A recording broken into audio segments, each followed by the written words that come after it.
March 27, 2022. In less than 48 hours, Will Smith saw $1 billion in Hollywood opportunities erased. Netflix pulled the plug, Sony hit pause, and overnight, his earning power seemed finished. But while his income slid from $60 million to less than half, Smith quietly built a $350 million empire far beyond Hollywood's reach. The question isn't just how he survived the billion-dollar slap. It's why the real financial story has barely been told. What does it actually take to rebound when the studio gates slam shut? Within hours of the Oscars broadcast, Hollywood's top decision-makers moved into crisis mode. On March 28, 2022, Netflix executives Scott Stuber and Reed Hastings called an emergency meeting. By the end of the day, the streaming giant had canceled Fast and Loose, a $25 million action vehicle for Smith that had been set to film within weeks. The announcement landed in trade headlines before noon, confirming the project was dead. No back-end deal, no payday, no future franchise. Sony's response followed just as quickly. Studio heads Tony Vinciquerra and Sanford Panitch issued a public statement pausing all work on Bad Boys 4. Production was halted, scripts locked away, and insurance teams scrambled to assess risk. For Smith, who had earned $60 million for King Richard just the year before, the message was clear. The studios were closing ranks. Phone calls from agents and publicists flooded in, but offers dried up overnight. Internal memos from both studios cited reputational risk, market volatility, and the need to protect brand relationships. Analysts at Comscore and Deadline began recalculating Smith's 5-year earning potential, projecting hundreds of millions in lost revenue as sequels, streaming deals, and endorsement contracts evaporated. By March 29, 2022, the trade press painted a stark picture. Smith's Hollywood pipeline had been shut off in less than 48 hours. Projects that once guaranteed 8-figure checks were now liabilities. The speed and finality of the industry's reaction left no doubt. Legacy revenue could vanish almost instantly when the gatekeepers pulled the plug. Will Smith's financial standing before the Oscars incident was defined by a rare consistency at the top of Hollywood's pay scale. His $60 million fee for King Richard in 2021 stood as one of the highest single-year acting payouts, bolstered by back-end participation and producer credits. Studio contracts and endorsement deals routinely pushed his annual income into the $45 to $80 million range between 2019 and 2021, according to Forbes and Comscore modeling. These numbers placed Smith alongside the industry's most bankable names, with projected earnings that under normal conditions would have yielded close to $500 million over a decade. The aftermath of March 2022 forced a recalculation. Analysts at Comscore, Deadline, and Forbes began modeling the fallout, projecting cumulative lost revenue from canceled films, delayed sequels, and withdrawn endorsements. Over a 5-year horizon, the opportunity cost approached $1 billion when factoring in typical franchise backend, streaming bonuses, and brand partnerships that evaporated almost overnight. The drop was not just theoretical. Annualized income slid from $60 million in 2021 to $35 million in 2022, then to $29 million in 2023. By 2025, estimates placed his annual earnings at $26 million, less than half of his pre-crisis average. Media analytics tracked the reputational impact in parallel with the financial hit.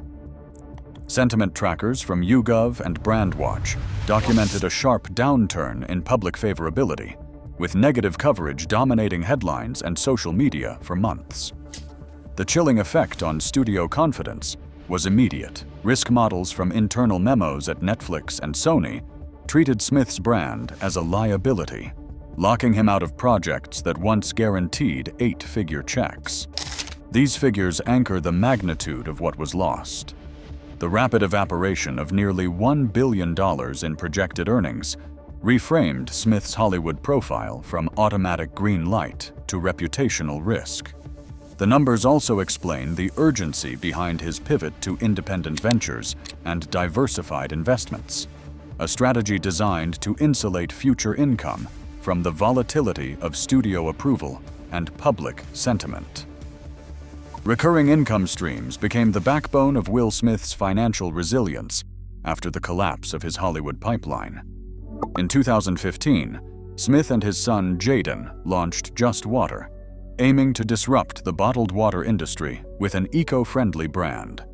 By 2019, Just Water reached a $100 million valuation, its cartons lining the shelves of more than 15,000 stores across North America and expanding into Japan. The business model prioritized steady retail contracts and wholesale distribution, generating predictable monthly revenue, far removed from the unpredictable spikes of film paydays. While Just Water grew into a household name, another venture quietly transformed Smith's financial base. As an early investor in Kobalt Music, Smith tapped into the world of music publishing, where royalties flow year-round. In February 2015, Kobalt secured a $60 million funding round led by Google Ventures, followed by an additional $75 million in May 2017.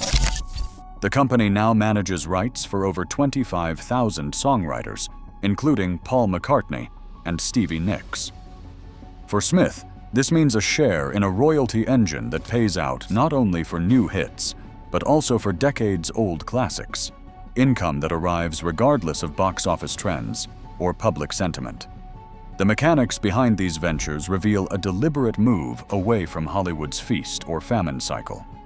Just Water's valuation provided asset growth and leverage, while Kobalt's royalty payouts delivered reliable cash flow. Unlike film salaries, which hinge on studio approval and public image, these businesses operate on contracts, catalog performance, and consumer demand. Smith's approach, pairing family-led startups with scalable global brands, ensured that even as acting roles vanished, the revenue kept coming. This shift laid the foundation for an empire able to withstand the shocks of a volatile entertainment industry. Westbrook Inc. stood at the center of Will Smith's business defense when Hollywood's doors began to close. The company, founded in 2019 by Will Smith and Jada Pinkett Smith, was designed from the start to control not just content, but the means of production and distribution. In January 2022, Candle Media, led by Kevin Mayer and Tom Staggs, acquired a minority stake in Westbrook. The deal brought Blackstone institutional capital and media expertise into the fold, but left operational control firmly in the hands of the Smith family. Mayer's approach, shaped by years at Disney, focused on building a portfolio of creator-driven companies. Westbrook fit that model with a slate of original film, television, and digital projects already in motion. The timing of Candle's investment, just weeks before the Oscars fallout, provided a layer of insulation. As a minority partner, Candle Media gained board observation rights, but did not assume direct risk tied to Smith's personal brand. This structure created a corporate firewall. Westbrook could raise capital, expand its talent roster, and pitch new projects to platforms and networks, even as traditional studio deals for Smith himself slowed or stalled. Public statements from both sides highlighted the company's independence, with Mayer emphasizing Westbrook's ability to scale globally and to diversify beyond Smith-led vehicles. Westbrook's international ambitions were anchored by its controlling interest in Telepool, a German licensing and distribution company acquired in 2018. Telepool's catalog and European market access allowed Westbrook to distribute content and to broker co-productions outside the reach of U.S. studio politics. This European pipeline became critical as Hollywood partners grew cautious. Telepool's integration meant Westbrook projects could find audiences and buyers from Berlin to Zurich, sidestepping reputational bottlenecks in Los Angeles.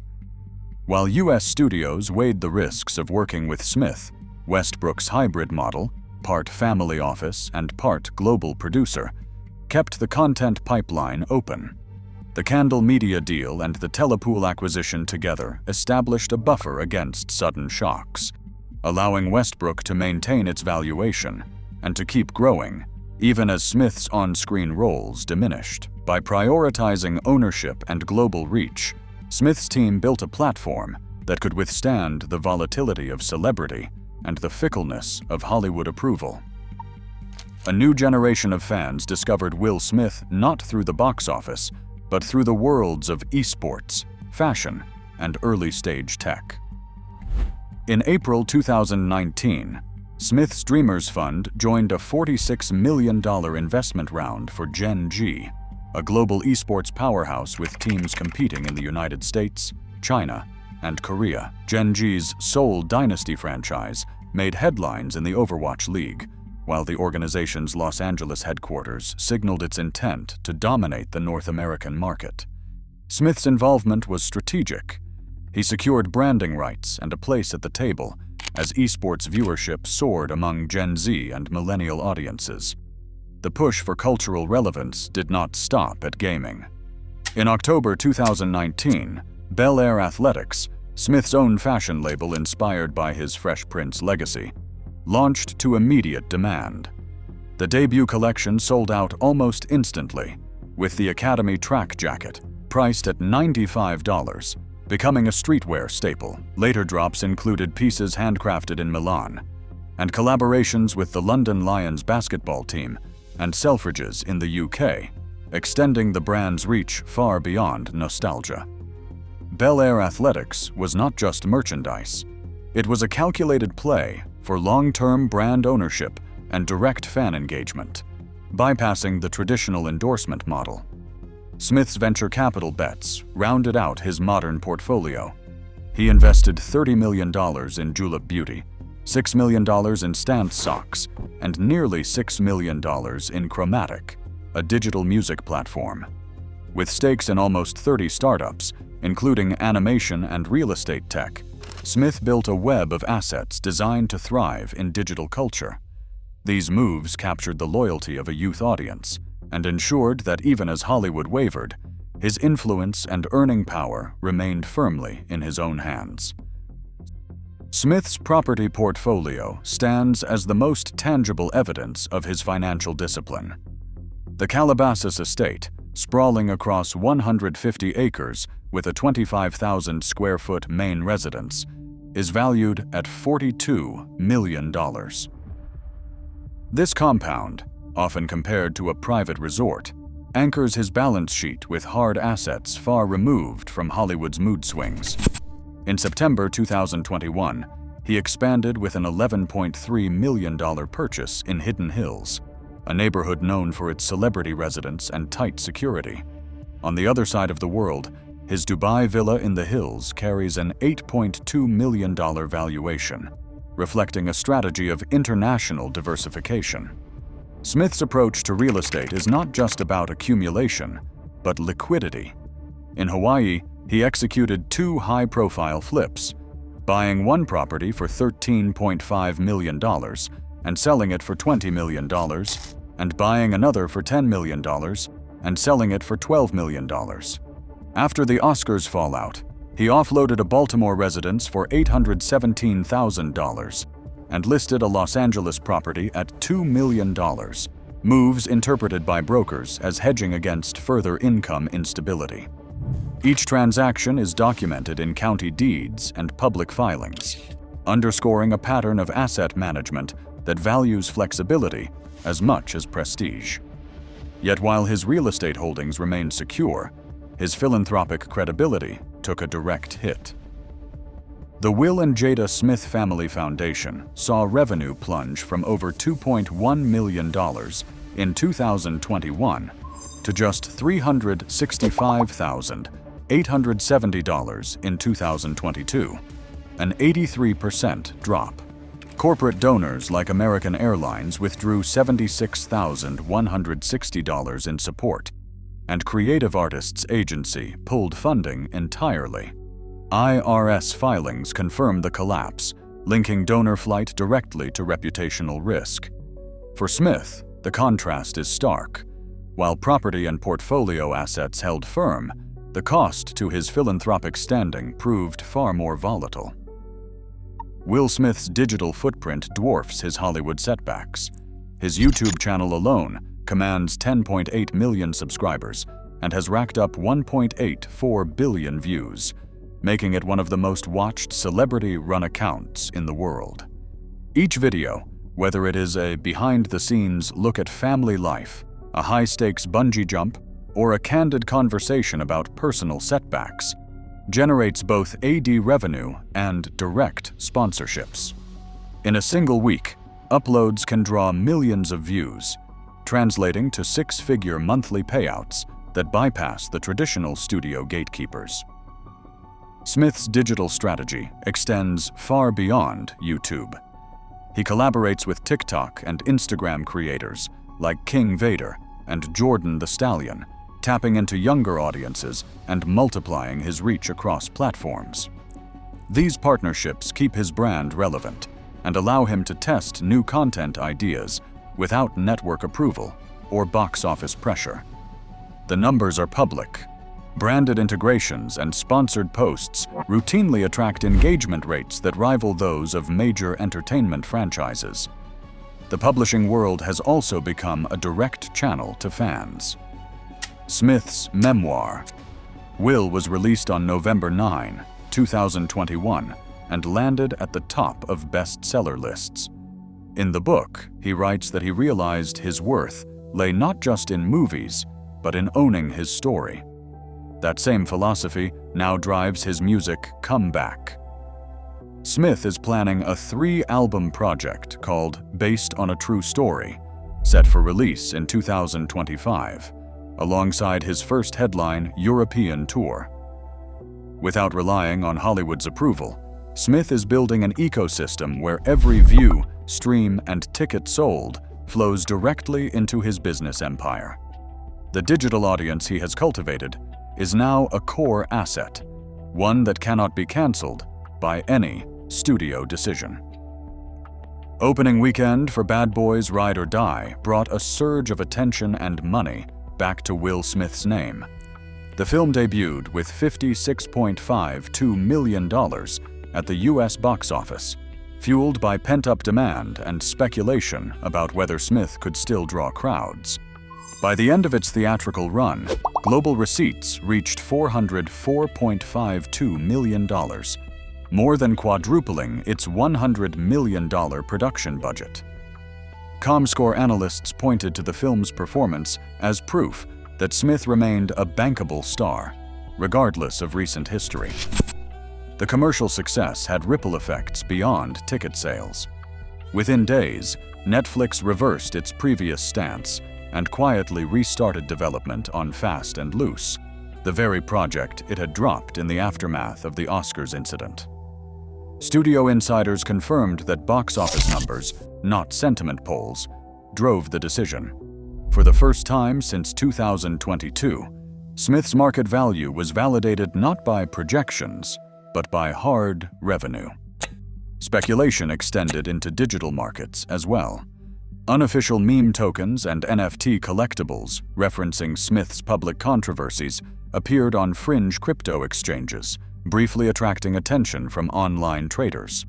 While rumors of a 266% spike in a so-called Will Smith Inu token and sales of 721 slap-themed NFTs circulated on social media, blockchain analysts found little evidence of significant trading or lasting value. These digital artifacts reflected the hype economy more than any real financial stake for Smith himself.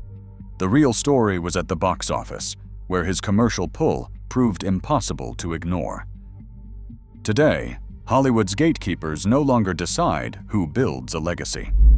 With 30 businesses, 1.8 billion YouTube views, and global investments, Will Smith proves that control, financial and creative, now lives outside the studio system.